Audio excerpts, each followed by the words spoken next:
Yes, back again with that second impact. This one is of greater proportion, more disrespectful, faster, stronger, more hard hitting than the last hit, the last list I meant, but never lowering that excitement level. This one is a different way to approach the deck, kind of going back to its roots of what U6 was meant to do, which to hit you hard and fast out the box. But all my OGs know this variant, but all my people that came recently into the game may not know that U6 does this. But I want to show you that this deck was really like that. But without further ado, let's get into this. We already know what the leader does in the last list, but go over it one more time if you want to take a look at that. But with this one, and how the original one usually operated, when I'm referring to this like the starter decks, how you charge energy was important and dictated how your plays was going. And when you're blending more than one color in your deck, how you charge energy matters a lot more, and just adds another layer to how you want to process out your plays. But with minor problems, minor solutions. This was one of those solutions. And then we're running the fickle.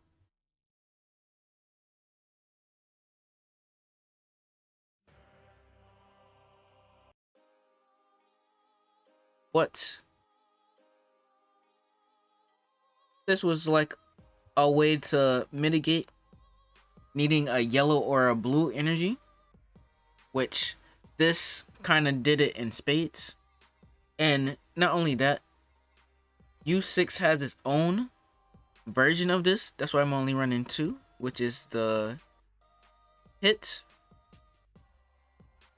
which kind of negate energies off depending on how you set up. And also you can play this too, just the rest cards, which gives it kind of like a dual utility with the leader effect being able to play 2 drops or less at the beginning of the game. And then we have the usual U6 package. Let me explain some of the key pieces, which this is one of the key pieces that you can play this from the original U6 starter deck. Let me refresh that. Expert deck, because I remember when we used to play this game on a expert skill and kind of like not a coddled skill, but this let me play either my 1 or 2 drop U6 Kefla or Cobbles. This one was our searcher, which kind of set up a lot of plays and filtered our pieces to our hand. Or you can grab this one, which from the last list sets up a lot of hidden plays. But for our main ones that we usually search was this one, because this is just grabs out our other pieces, which was the main piece we kind of floated around was Tampa Vados, because this made paying for our U6 that had like a energy cost of 1 up in the corner for 1 less. So I could use this or even use this just to further extend my plays and just put pressure. And the unique thing about this one is like when it came out, it rested energy. And just being able to like rest the energy on offense and defense. Also why we ran this is very important. But also another extension of the deck is just having 2 Kefla and Khalifas on the field. Then Patara fusioning, which is having both of them on the field and just overlapping the 2. Also, key note, if they got any power boost up for any reason, it carries over to this fusion, which is a neat factor.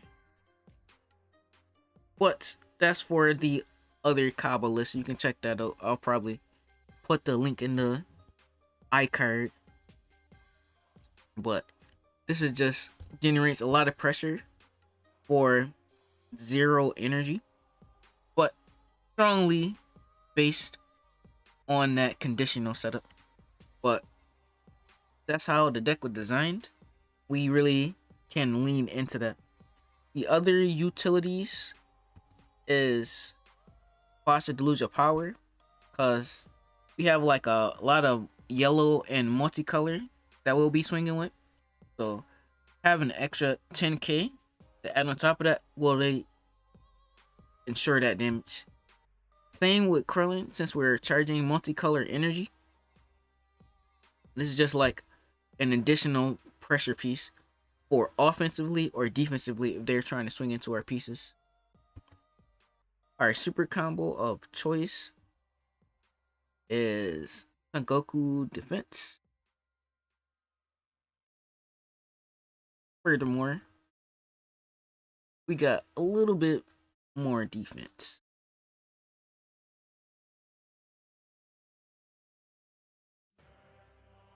Which this is not per se used for defense. We usually just swing with this and just combo like the Krillin. If it's in active mode, we're swinging. That's just kind of like the general theme of this deck. Just the push, push, push. Our last Philly super combo is Zamasu. Just have extra something, just if we wanted to get back one of our multicolor pieces that we might pitch. Not a good piece to put back, and just limits the counter pressure. Another thing is the Bardock.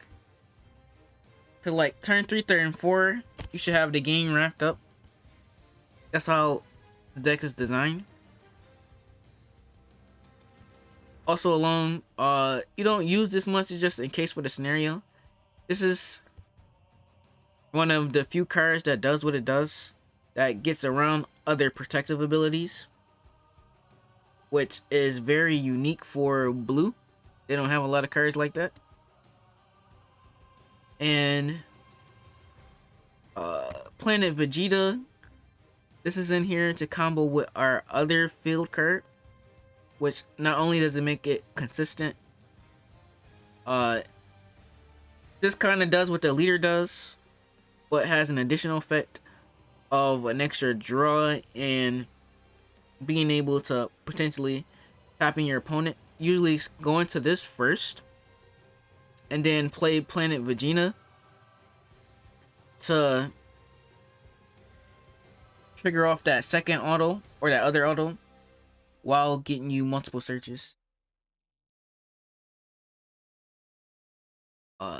What else did we forget to talk about? I think we pretty much talked about everything that needs to be talked about with this one.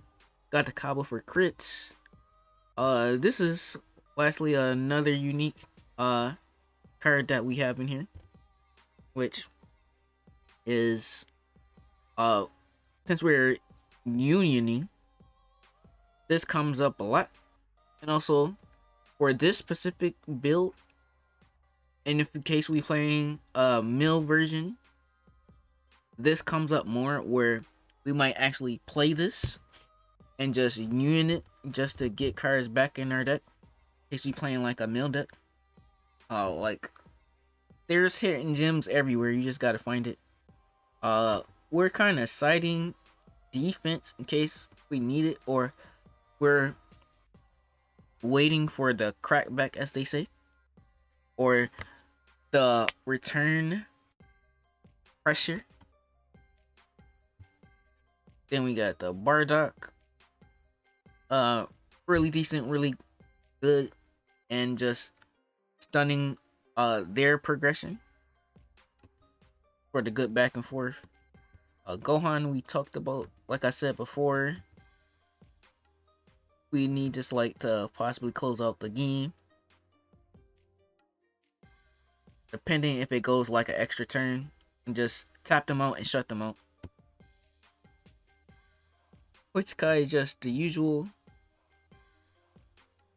I want to keep this like super simple and focused, like with simple setups that'll just help out in the end. I explained this in detail in my Kava profile of why we use it and run it and just help set up other plays. But this is definitely a pressure in your face type of build. I only chose one because I feel like one is necessary. If I need it, I need it. If I don't, I won't. But you basically getting early advantage and searching in because you always comboing. That's why your super combos will be live. Your pressure, like, we don't run a lot of extra cards. So there'll be very few dead cards in your hand to just combo to the max. And either force your opponent to combo or make them take that damage. Because one way or another, they're unloading that hand. That's why we chose this as our secret of choice. One of the newer secrets from the past few sets. Because we can definitely get this off with how the deck functions and how we build up the drop. And also, it board wipes. Having a secret that costs like very minimal energy and being able to hit it off your kill turn is kind of quintessential for these type of decks, which this deck is leaning towards being very aggro. I think any deck can switch into those three modes of mid range, which was just the last list you've seen, aggro, or more control, and just beat the opponent in the resource game. But in aggro sense, you force resources to be spent early, and that's how you effectively aggro. And this is like just the last nice little tech, cause having a unison swing, and I already explained how safe unison swings are. Get that last little bit, and we're just using the blue one. The blue one. It doesn't really matter. It could be a yellow one, but that's it. That's my profile. Thanks for watching, and catch you on the last installment of this later.